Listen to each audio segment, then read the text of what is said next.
All right, here we go.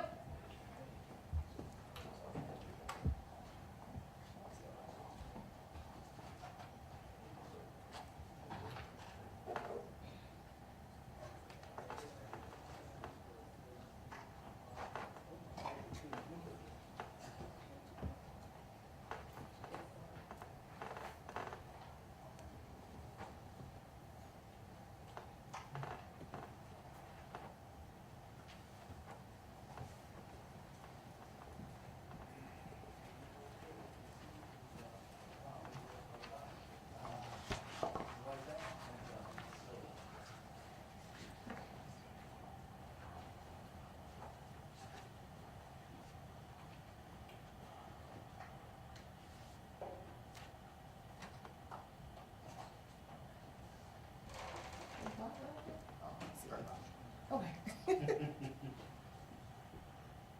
Ready? Melanie? Yes. Good afternoon. We're here today to discuss a series of events that happened over the weekend across the city.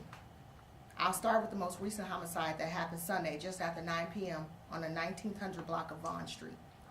When officers arrived on the scene, they located the victim, Rhonda Jones, inside the residence suffering from multiple stab wounds.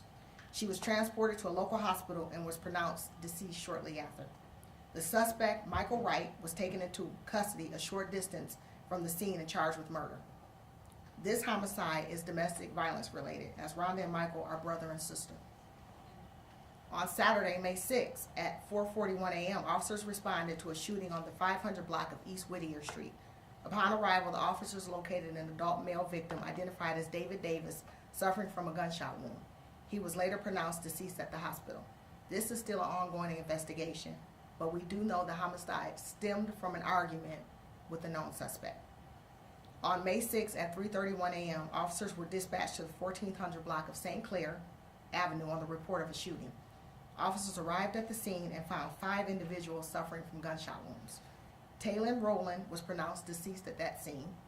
2 victims were treated and released for their injuries, and 1 remains in the hospital, but he is expected to survive. The suspect, Keith Pleasant, suffered from a self-inflicted gunshot wound, and he later died at the hospital. This shooting was also domestic violence related. Keith and Taylon were believed to be in a relationship, boyfriend and girlfriend, and lived in the apartment. The other 3 victims were at that residence when this incident occurred. This marks 12 domestic violence homicides so far in 2023. Now we want to update you on the police officer involved shooting in the Short North. At 2:33 a.m. Saturday morning, we received a report of shots fired at 624 North High Street near the Guild House restaurant. At the same time, several blocks north on High Street, 2 officers were conducting patrols with the city's food truck license inspectors when they encountered a group of pedestrians fighting on the street. They stopped to break up that fight when an explosion of gunfire rang out near 847 North High Street. A citywide 10-3 alert was issued, meaning every available car in the city was routed to the Short North. The officers at the scene immediately ran toward the gunfire and engaged the suspects. As you will see from the body-worn camera footage we're about to share, this scene was extremely chaotic with multiple volleys of gunfire before the officers even fired their weapons. In total, between both scenes on High Street, we have 10 individuals who were shot, all between the ages of 18 and 27. It is not yet clear how many individuals were shot at each scene. We had multiple people leaving the area and showing up as walk-ins at local hospitals. At this time, all of those who were shot are expected to survive. Also, no officers were injured during this incident. It is not clear at this point whether the 2 High Street incidents are connected. We have 1 person in custody. Jalen Bradley, 20 years old. He was transported to the hospital in critical condition, but has since been upgraded to stable. The body-worn camera video will show a gun was recovered from him. Now I'm going to ask Sergeant Albert to come up so that he can walk you through the body-worn camera footage.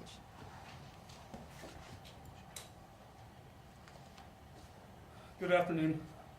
Shortly we're going to play the body camera footage from the Officer Raw shooting on Saturday morning.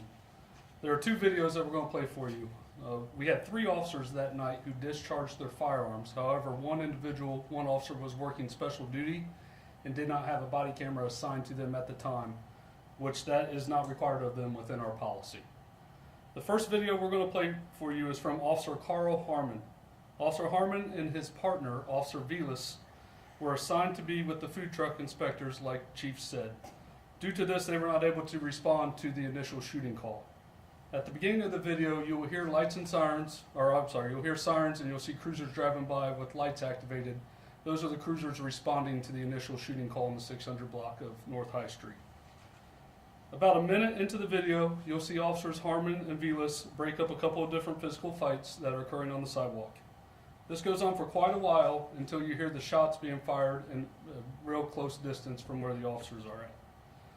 The officers run towards the gunshots as more shots are being fired and discharge their firearms.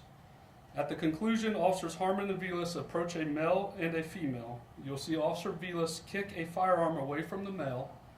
And Officer Harmon attends to the male while Officer Velas attends to the female who is nearby. These officers stay with the individuals on scene until medics arrive. At this time, we'll play Officer Harmon's video. It's about 9.5 minutes in length.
10 shots.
As you can see, officers dealing with very chaotic, couple of different incidences going on during that. It's important to note that Officer Harmon during that is airing, "I need a med kit, I need a med kit." These officers are on foot. Their cruiser is quite a bit of blocks away, which is why he didn't have the medical, kits that we carry in our cruisers. Didn't have it readily with him because he was on foot during this time. The next video we're going to play for you is from Officer Velas. It's been shortened just in an effort to save time, so it's about 4 minutes long.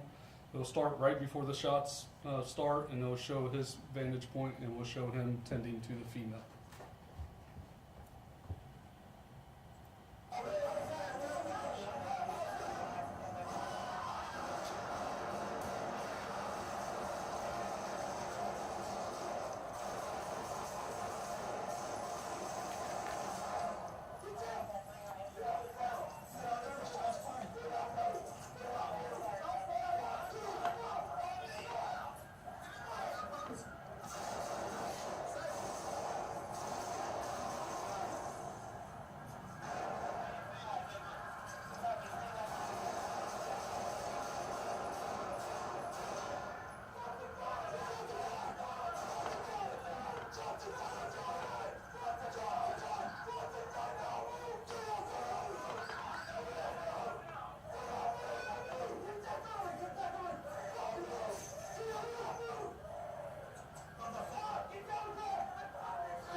So, at this scene, or during this incident, there were 11 guns recovered from the area. We know and understand the media and public have been eager for additional information on this incident. Please understand, this was an extraordinary event with a very large scene and large number of individuals involved. In addition to that, the Bureau of Criminal Investigations is conducting its own independent investigation of the officer-involved shooting, which means there's evidence and information we don't have access to. Our investigators have been working around the clock to sort out the many moving parts to this incident. We want to share everything we can with you, but we can't have vast information come at the expense of accurate information. Now I'd like to bring Mayor Ginther up for some remarks.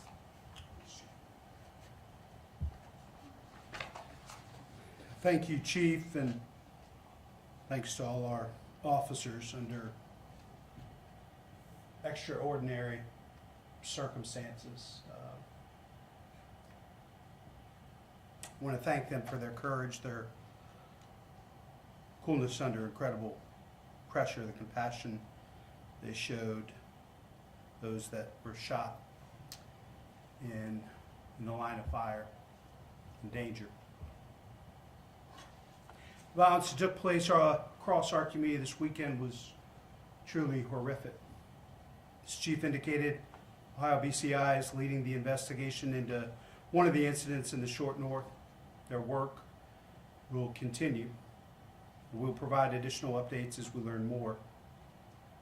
This wasn't the only violence that occurred. There were also 2 domestic violence incidents as well. And just to reinforce what the Chief shared, the community needs to know there have been 12 homicides this year, at the beginning of May, from domestic violence situations. Well more than all of last year. 20% of the homicides in the city of Columbus this year have been out of domestic violence situations. If you're in trouble, domestically, or if you know someone who is, call Choices. 614-224-4663. Please continue to share that information. We need faith leaders, we need trusted community leaders, others, to make sure this information is out there and that we're serving and supporting families in crisis before there are tragic circumstances. These challenges, however, and sadly enough, are not exclusive to Columbus. We need lawmakers, the state and federal levels, to step up and help us get illegal crime guns off our streets. As the Chief said, 11 firearms just at this one incident. If these folks are unable or unwilling to do their part to address this nation's growing gun crisis, then we have a simple request. Get out of our way. Let us lead at the local level to enact basic, common sense gun safety legislation. We know what we need to do. We have done it before. It's incumbent on this country to rise to this moment. All we want to do is keep guns out of the wrong hands, out of the hands of criminals, in order to keep our residents safe. Universal background checks, red flag laws, prohibiting the sale of bump stocks, banning the sale of automatic weapons. These are things that virtually everyone agrees on. These aren't controversial. This isn't constitutional overreach. Simply put, this is what this moment demands and requires. We have every intention of seeing this work through. All of us have a role to play in making our communities safer. Faith leaders, prosecutors, judges, employers, parents, everyone. We need the community to continue to offer tips and information to the police so we can get these violent criminals off our streets. And we all need to do better. We're better than this. Our community is better than this. Together, we will do all that is required to make Columbus the safest big city in America. But clearly, clearly, we have work to do. Please welcome Councilmember Reed.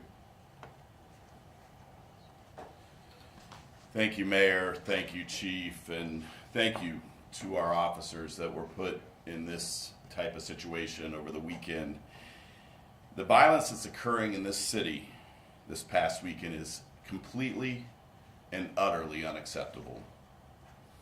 People are stealing cars. They're ending up with guns in from the cars. They are carrying guns. The conflict resolution is resulting in guns. It is time to say enough is enough.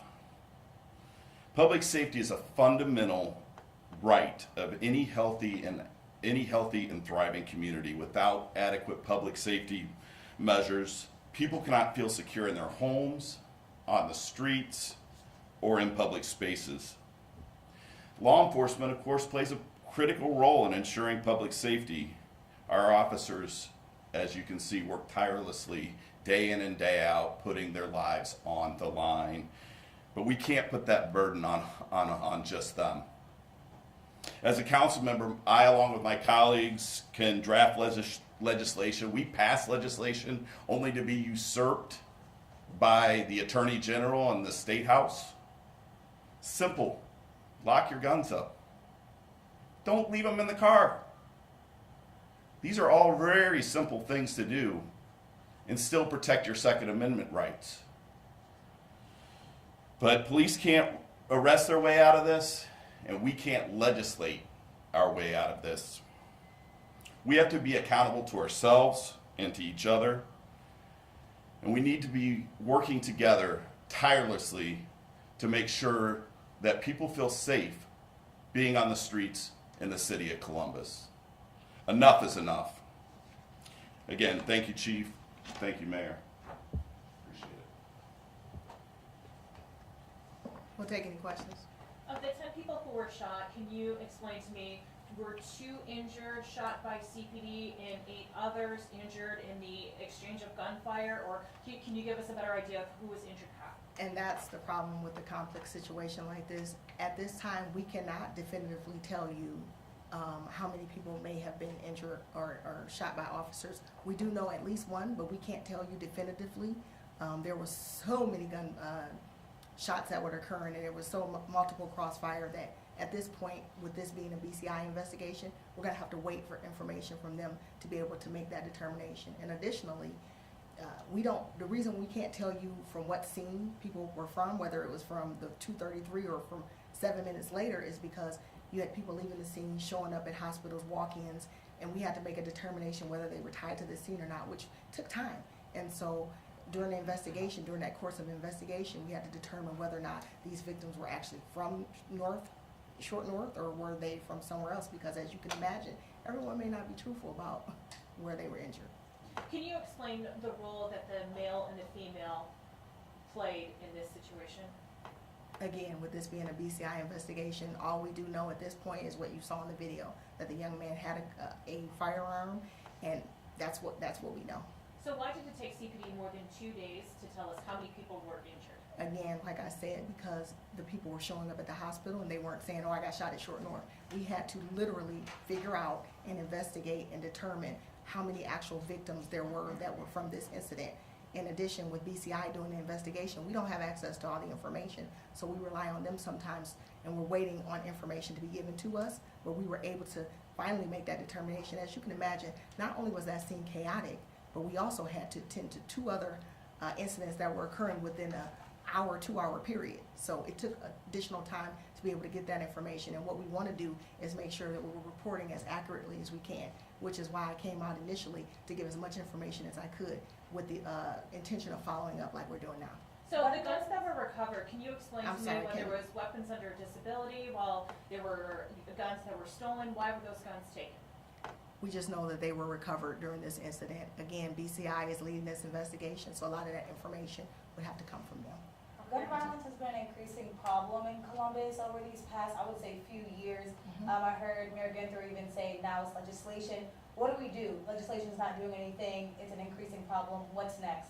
we continue to do what we're doing. We continue to fight to try to get that legislation. We continue to increase our enforcement efforts. We continue to increase our prevention efforts. We continue to work collaboratively with the community as well as other city entities to try to make sure that we're doing everything we can to decrease this violence and get guns off the street. This year, we've already taken over 1,100 guns off the street, and it's May, year to date. How But it's long- important to remember though, when you state your question, it's not completely accurate. In 2022, there was a 33% reduction in homicides and violent crime from 2021. We know we can do this.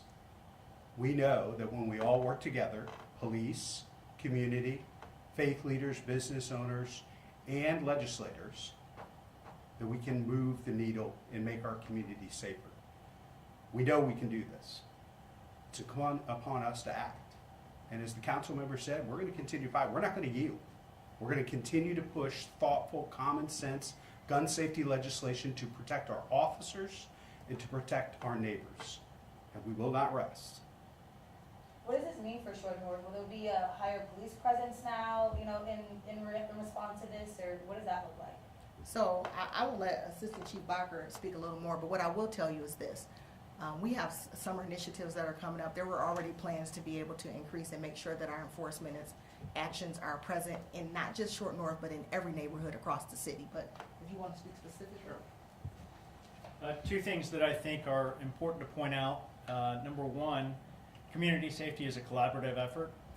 From the early morning hours of Saturday and regularly, we work with our partners in the Short North Alliance to talk about community safety and what that looks like and how to make it a safer area of town. Additionally, last week was the end of the first week that we redistricted. And so you can see from that video, when the shots started, officers were physically present. They were there on the street. That's not at the expense of other parts of town, but they were there. Officers were assigned to the inspectors, and then there were also special duty officers there. And so there is a significant police presence. The conversations that we need to have moving forward, and we continue to have those with residents and business owners in the Short North. What does that look like? Does it look like crime prevention through environmental design? Does it look like increased technology, additional video cameras, license plate readers? What does that look like? And how do we curb this violence? And so we talk about the easy accessibility of guns and the willingness of people to pull the triggers of those guns. Both of those things need to be impacted to curb the violence. Mayor, can I ask you a question? Sure. After watching that video, knowing that there were uniformed police officers all up and down High Street, how do you tell citizens, how do you tell people from the suburbs, come down to the Short North, it is safe? My wife and I had dinner there Saturday night, and the chief was there, and officers throughout the community. The Short North is safe, but every neighborhood could be safer. And as you know, there were homicides in places other than the Short North.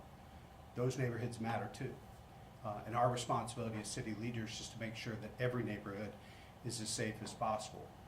We're going to be meeting with leaders of the Short North here in the next week or so to talk about some more ideas, maybe some ideas the chief has posed before that folks have been reluctant to buy into, that we think we can try some new and innovative things, as Assistant Chief Botker said, and we're going to be able to do that. Her leadership and the redistricting that's put into place is going to help us reduce calls for service, have greater police presence in more neighborhoods throughout the city. Getting folks in the right place at the right time is going to be critically important. But we believe that collaboratively we can do better. So Chief, if I can ask you, again, in watching this video and knowing the other crime scenes that your officers were dealing with, the toll that it's taken on the division, on the department, because there was another homicide stabbing this morning. Absolutely. So, like we talked about, clearly, this incident of having this many people shot in a weekend, that's an anomaly. That's not a norm for us. But however, we had to respond to these scenes. But what I will tell you, the officers did a phenomenal job. Not only the officers, but the supervisors, the lieutenants, the commanders, the deputy chiefs. We were all out there. They all responded. They were all hands-on. And we asked for aid. We asked for other people to step in, which they've done, which we do for them all the time as well. It's not ideal for us to, have to do this, but at the end of the day, we know that our response is for the community. It's our response to make sure that we not only respond to the scenes, but we arrest the people that are responsible.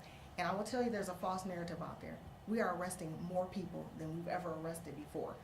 We are definitely holding people accountable for these crimes. So is it taking a toll on our officers for an incident like this? This is not the norm. This is an anomaly for a situation like this to happen, but they handled it. I couldn't have asked for a better response, and I couldn't have asked for a better way that the officers responded to this incident. A question for the mayor or the chief. We talk about that legislation changing last summer, the gun legislation.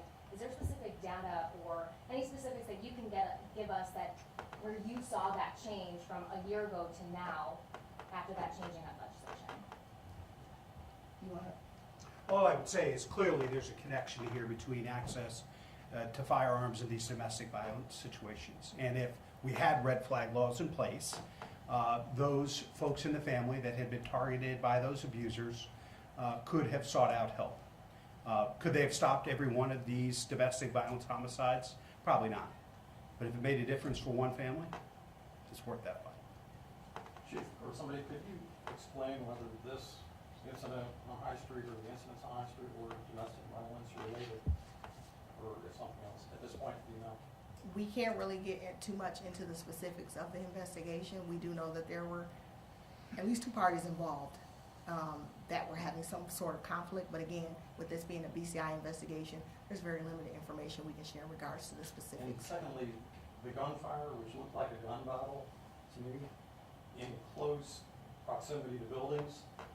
Can you speak a little bit about the danger of bullets ricocheting? I've got a daughter who lives right above where this happened, and she woke up and looked out and was just shocked. She doesn't want to live there anymore. Do you think all these people coming out of ours, there's an awful lot of people on the sidewalks? That's our concern with the amount of guns and the gun violence that is occurring. But I will tell you again, it's not specific to Columbus. Unfortunately, we're seeing this across the nation. You're seeing it in Dallas. You're seeing it in Iowa. You're seeing it all over the place. So that is our concern, which is why the mayor spoke specifically and city council talked about gun legislation and trying to make sure that we have the ability to keep guns out of the hands of the people that should not have guns. How about officers who have to return fire? Is there an extra strategy when you got buildings surrounding you? Well, we whether have to- you're in a mall and you know that We have bullets are going we have to make a decision. Do we try to preserve the life that's on the street right then?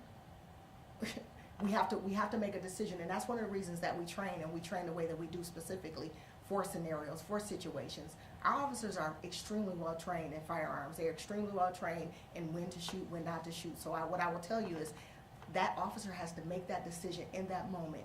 If they feel that there's a threat to their life or someone else's life, do I take a shot? That is the decision that a lot of people in this room probably will never understand, but that officer in that moment has to make a decision. Is this the right thing that I'm doing at this moment to preserve a life? In your opinion, was it with the number of people that were around, bystanders who? Well, knowing that 10 people were shot and not understanding or knowing how many people were shot in a specific incident, what I can tell you is I will never Monday morning quarterback. I will wait for the investigation to be complete. But if those officers felt at that moment that someone's life is in imminent danger, then they did what they were trained to do. Last question. Chief, you talked about, some of the legislations that council is working on. Have you reached out to the court system to make sure that those people who your officers have arrested, you talked about the amount of people you've arrested, especially for having guns or weapons under disability, making sure that they're actually being penalized and not being released back out, getting guns again, so you have another situation like that? That's a conversation that is continuous with not only the prosecutors, but with the judges as well. That is something that we're always meeting with, talking to them about, and trying to make sure that we are representing well, because that is a reality. We want to make sure that the people that are being charged with these incidents are actually being penalized for what they did and making sure that they're not on the streets to hurt anyone else. Thank you. Thank you.